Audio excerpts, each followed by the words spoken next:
Loneliness.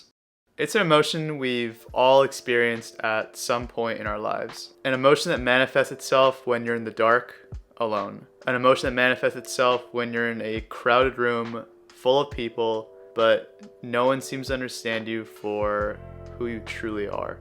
As debilitating as loneliness can be, there's another emotion equally as raw that hides itself in plain sight, masquerades itself in different forms.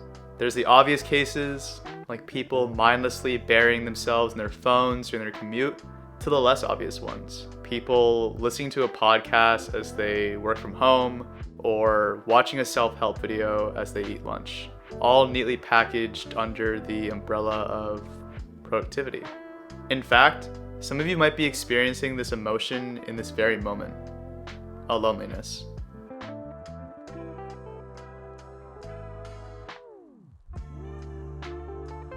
Before we define what loneliness is, it's important that we first understand what loneliness is. While loneliness is an emotion we've all certainly experienced before, one that we can describe through our own lived experiences, we may not have explicitly defined it before. Loneliness is generally defined as an involuntary state of the mind, one in which there's an unmet need for belonging stemming from a mismatch in the desired quantity or quality of time spent with others, or some combination of the two.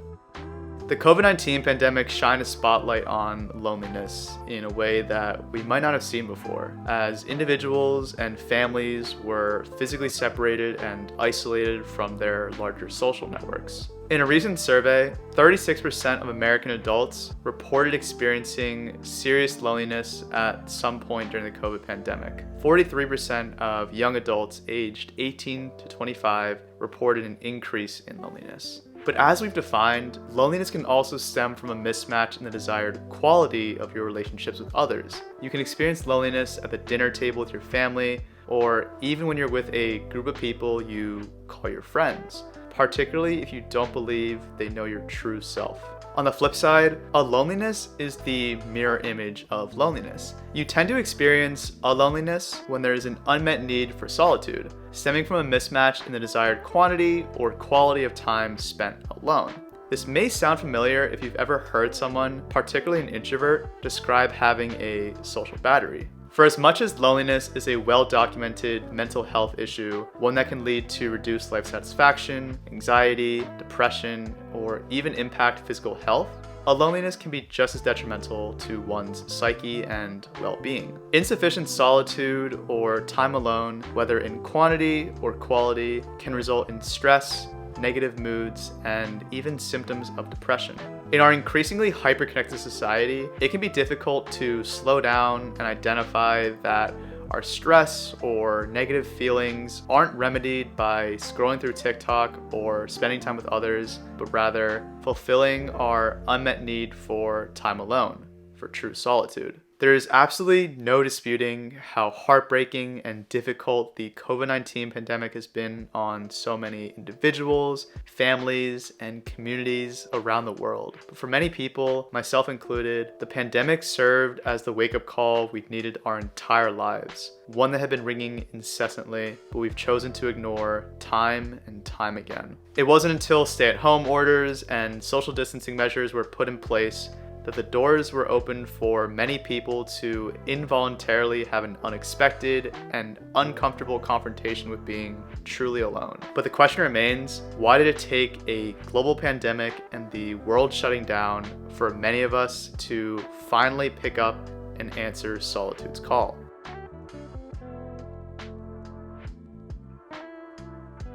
Well, who exactly is solitude? Solitude is often defined as the quality or state of being alone or remote from others, a lack of socialization, one might say. If we pair that definition with an understanding of human evolution and behavior, we start to paint a clearer picture as to why we oftentimes actively avoid solitude.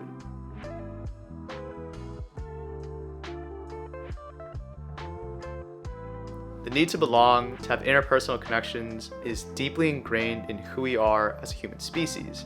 and dates back to even our ancestral roots, to the earliest days of hunter-gatherers. Instinctually, belonging to a group had clear-cut survival and reproductive benefits, whether it be through shared resources, safety in numbers against looming threats, and even potential mates. And while the days of hunter-gatherers are long gone in much of modern society, the same instincts are still at play today, driving our need to belong and form social bonds. We see this need permeate throughout our daily lives, whether it be through our friendships or romantic relationships, to even the communities we choose to identify and associate with throughout school or as full-fledged adults. Consequently, individuals who stand distant and alone from the group, even if by choice, often carry negative associations and are often stigmatized.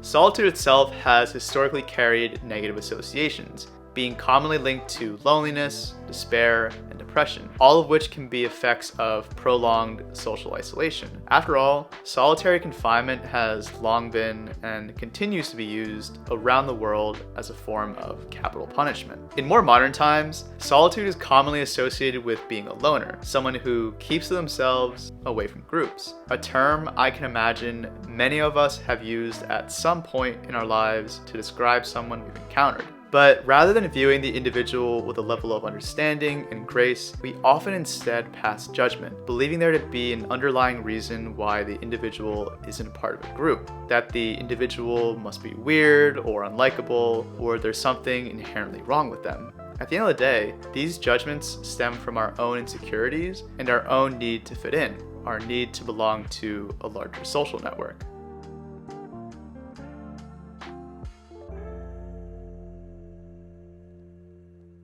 With how deeply embedded social media is in our day-to-day lives, the size of and access to social networks has never been greater. While social media can be a great way to connect with others who we might not have otherwise had the opportunity to due to physical limitations, it can also be a double-edged sword. Because, as tends to be the case, people really only post their highlights on social media. Exotic trips, nights out with friends, romantic dates, and so on.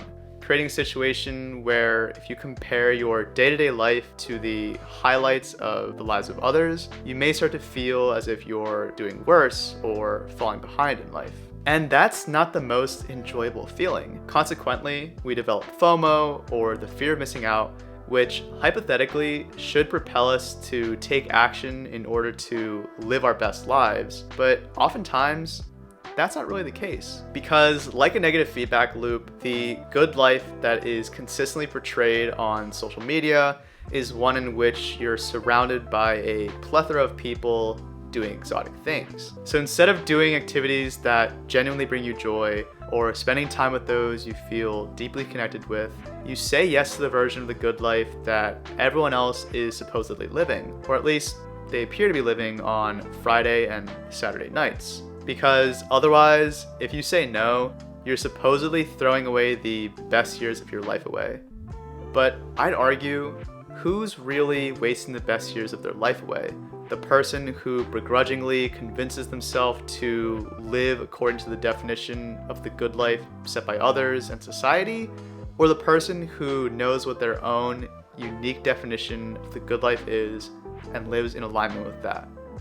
I'll leave you that thought to think about and ponder for yourself, and for additional reflection, maybe ask yourself which bucket you fall into. For as much as one may appear to be living the good life, at least on social media, in reality, on the inside, they may be suffering in silence from a deep sense of loneliness. Their inner voice is crying out to be heard, but instead of listening to it, they've been conditioned their entire lives to tune it out. In today's hyper-connected society, we can both reach and be reached by anyone at any time. It's seemingly impossible to get away from all the literal and figurative noise unless we quite literally travel to a deserted island, which even then may not be a guarantee. If we're constantly entrenched and living in this sort of environment and we don't take intentional action to remove ourselves from it, we can easily become conditioned to high stimuli. In fact, in a study conducted by the University of Virginia, participants were left alone in a room for 15 minutes in which they could push a button and shock themselves if they wanted to. The results of the study are, dare I say it, shocking. From the study, 67% of men and 25% of women chose to push the button and shock themselves instead of just sitting still and being with their thoughts and feelings. Crazy, right? What's even crazier?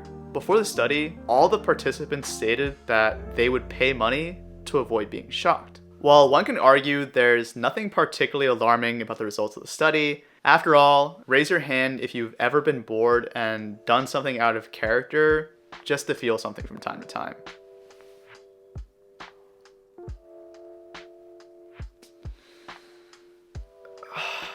Damn. While I say that lightheartedly, the more serious underlying reason many people have a hard time just being bored or doing things with little stimuli is that their innermost thoughts and emotions are more chaotic than the world around them, to the extent that they actually seek comfort in the chaos, in all the noise. Whether in the form of social media or even other people, we use noise as a tool to stifle and drown out our own inner voice, afraid of what we might discover about ourselves, our true selves, not the one we appear to be on social media or maintain around others for appearance sake. But for all the active avoidance we do of solitude, when pursued intentionally, solitude can have far-reaching benefits for our psyche, well-being, and even our relationships.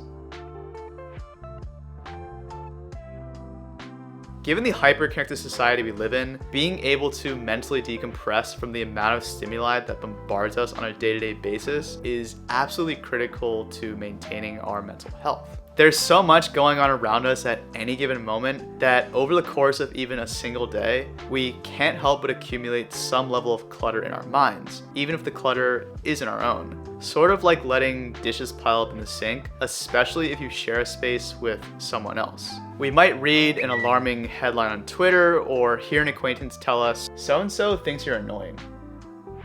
Damn.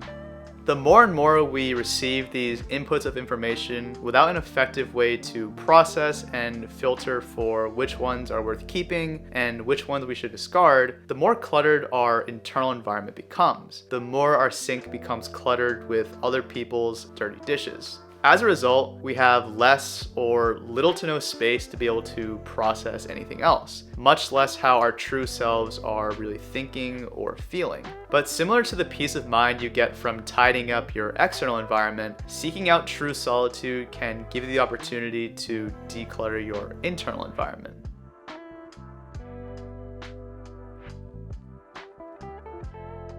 When you declutter your internal environment, you create the necessary space to be able to redirect your focus and work through challenges in other areas of your life.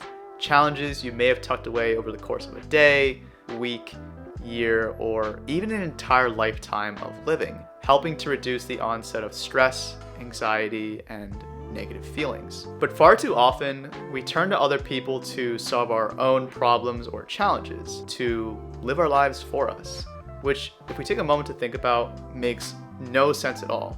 After all, the other person doesn't have to deal with any of the downstream effects of any decisions that are made, for better or for worse. And that's the key piece here, right? Because not only do they not have to live our lives or deal with any potential consequences, but they also don't have our memory bank of lived experiences weighing in on their thoughts and decision-making process. They have zero skin in the game. As a result, they're able to view a situation clearly and objectively and come up with a solution when we ourselves might not have been able to. And while that's great, and there definitely are situations where it can be beneficial to seek the counsel of others, the more and more we do this, the more and more we develop a dependency on others to solve our problems or work through challenges for us, essentially living our lives for us. And honestly, that takes away part of the beauty of being human, that we have the ability to exercise autonomy and make decisions that can direct the trajectory of our own lives. But if you don't have any experience doing so, the mere thought can be absolutely paralyzing. It's sort of like if you were sitting in the passenger seat of a car, had no idea how to drive, and all of a sudden, the driver tells you to take the wheel. Pretty terrifying. The same applies to our own lives. The less experience we have in working through challenges or making difficult decisions, the less confidence and trust we have in ourselves. Our inner voice is quieted and we disconnect from our true selves. So while it may be scary at first, like learning to drive, getting comfortable with solitude takes time, patience, and just going out and doing the thing. But the more you create the solitude to work through your own challenges and make difficult decisions, the more you develop resiliency and demonstrate competence. For competence precedes confidence, and the more you build true inner confidence, the louder and clearer your inner voice becomes.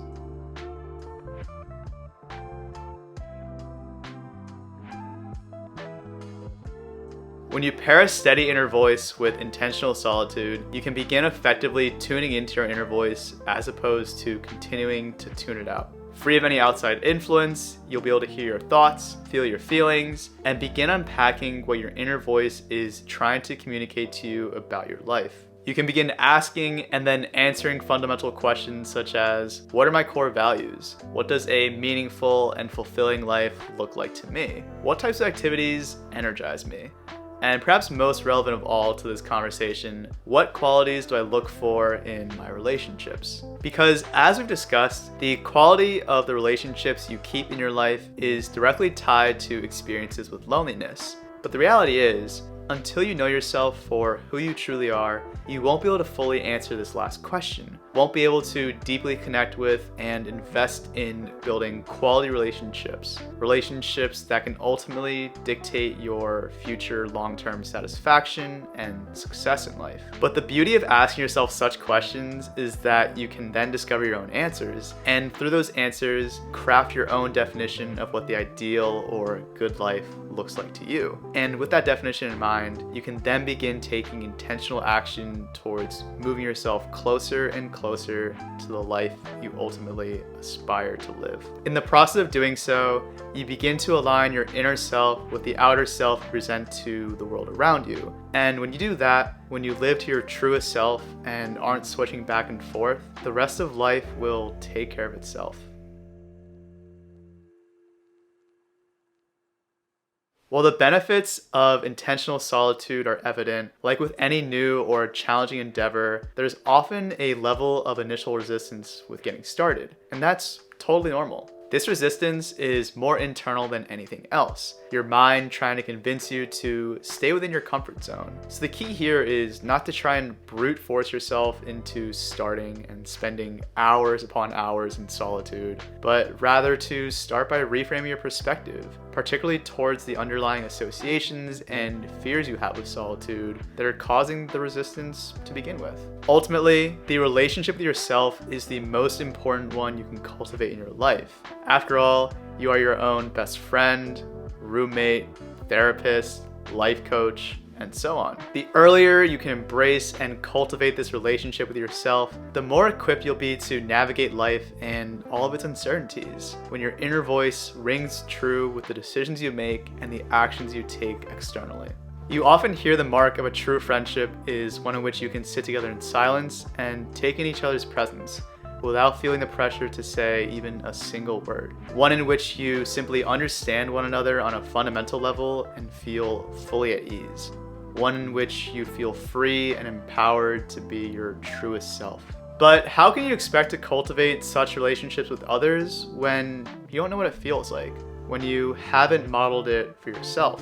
After all, like building a house, I'd at least hope you wouldn't build it on a shaky foundation. But by seeking solitude consistently and intentionally, you can begin building a strong inner foundation and relationship with yourself, enabling you to build quality and healthy relationships with others, and in the process of doing so, cultivate a true sense of belonging and inner happiness.